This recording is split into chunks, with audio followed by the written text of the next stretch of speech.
Washington. Today I will be discussing a heartwarming animated film with a touch of mystery, Tokyo Godfather. Tokyo Godfather is about three homeless individuals that have made their life on the streets more about a family than a burden. A little twist of fate, they find a small baby they take in as their own. It is a feel-good film filled with strong connections, funny moments, and even a few redemption arcs. It's important to point out that while the main characters are three separate people with their own background, they find themselves becoming more of a family dynamic. Miss Hana can be seen as more of an emotional, nurturing, motherly figure to the baby and even Mayuki. Jin can be seen as a father who regrets his past and comes around to welcome the new baby into their lives. In the end, he became the supportive and protective role of father to his newfound family. The dynamic between Miss Hana and Jin seems to be very playful in certain aspects, but also seems sometimes negative.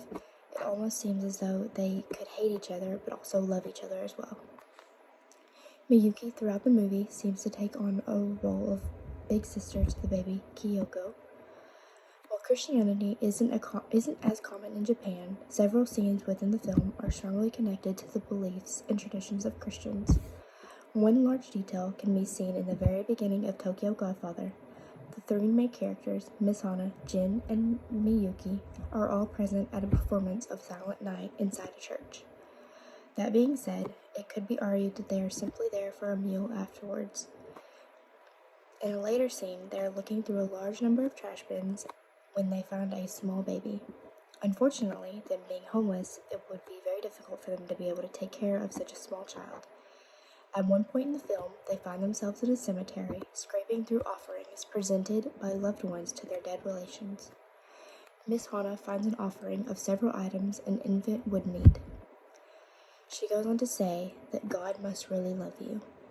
This is yet another representation of the belief in God and Christianity. Another reference to God towards the end of the film, Miss Hana comments on a baby being a messenger from God, and they are the baby's servants. There are several more references to Christianity and angels throughout the entire movie. Another common occurrence throughout the movie is in certain scenes there were haikus written concerning those scenes. The first haiku presented to the viewers is about Miss Hana wanting to be a mother and talking about the small baby they found. Miss Hana seemed to believe that this baby was a sign and they were meant to find it. This was the start of a maternal feeling for Miss Hana. The second haiku is also closely connected to a mother aspect. Miss Hana once worked at an adult entertainment club. There she formed a close relationship with the mother of the club, who became a mother for her as well. This haiku touches on the fact that Miss Hana finally found out on her own with her own family, and the woman who raised her is now watching her set out on her new journey. The last and final haiku is after Miss Hana and Miyuki give the baby to who they thought was the mother of the baby. The last and final haiku, the clock chimes, and they have completed the mission they set out to do. Even though it was hard, they knew they needed to.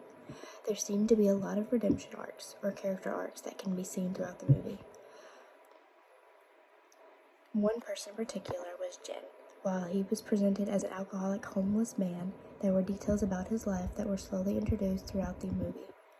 In the end, we found out he also gambled his life away and owed a large amount of money to a very rich man. He lost his relationship with his daughter and wife. However, we see the effort he put in to protect individuals he now claims as family. He put his own life on the line to chase after the woman who took the baby, and even risked his life by throwing himself over the side of the building to save them.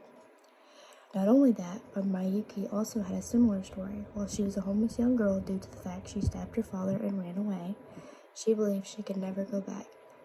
She too put her life on the line to save her newfound family.